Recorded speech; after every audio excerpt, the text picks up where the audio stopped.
খেয়াল করি, আল্লাহকে ভুলে যাওয়ার 1 নম্বর অর্থ হলো শরীয়ত ভুলে, তাওহীদকে অস্বীকার করা, 2 নম্বর শরীয়তকে অস্বীকার করা, 3 নম্বর আল্লাহ তাআলার প্রদত্ত নিয়ামতগুলোকে ভুলে যাওয়া।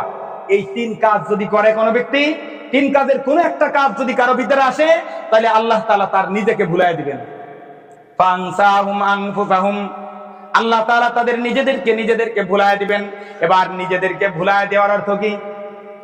নিজেদেরকে ভুলায় দেওয়ার 1 নম্বর অর্থ হলো আল্লাহ তাআলা দুনিয়ার মধ্যে তাকে কোন কারণে প্রেরণ করেছেন, ওই প্রেরিত হওয়ার উদ্দেশ্য তার আর মনে থাকবে না। এই জন্যে সে সব ক্ষেত্রে দুনিয়াটাকেই প্রাধান্য দিবে, আখিরাত নিয়ে ফিকির তার মধ্যে আর থাকবে না। সে সব সময় সব জায়গা থেকে দুনিয়া চাবে। আর আল্লাহর রাসূল বলেছেন, হুব্বুদ দুনিয়া রাসু কুল্লি খতিআ, দুনিয়ার মুহাব্বত সব গুনার মূল হলো দুনিয়ার মুহাব্বত। দুনিয়ার মুহাব্বত কি? সব গুনার মূল।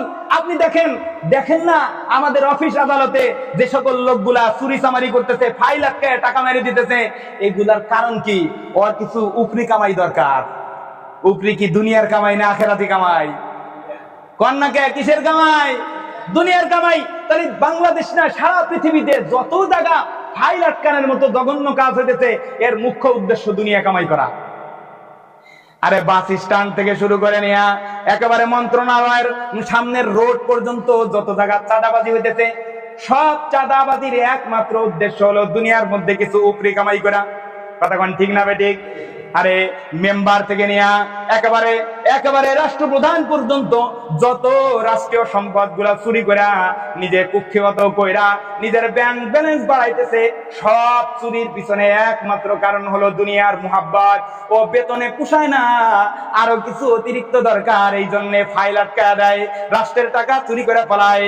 আরে রডের জায়গা বাঁশের ব্যবহার করে দেয়, সিমেন্টের পরিমাণ কমায় দেয়, রাস্তার 6 আঙ্গুলের ঢালাইয়ের জায়গা 2 আঙ্গুল দিয়া আর 4 আঙ্গুল নিজের পকেটে ঢুকায়া দেয়। এ সবগুলার মূল উদ্দেশ্য আর কিছু নাই, একটাই, সেটা হলো দুনিয়ার ভালোবাসা, দুনিয়ার মুহাব্বত। অথচ দুনিয়ার ক্ষণস্থায়ী, দুনিয়ার স্থায়িত্ব কতটুকু? হ্যাঁ, আল্লাহ তাআলা বলেন, মিন ক্বাবলি আইয়াতি আহাদাকুমুল মাউত ফায়াকুলা রাব্বি লাউলা আখখারতানি ইলা আজালিন করিব ফাসাদ্দাকা ওয়া কুম মিনাস সালিহিন।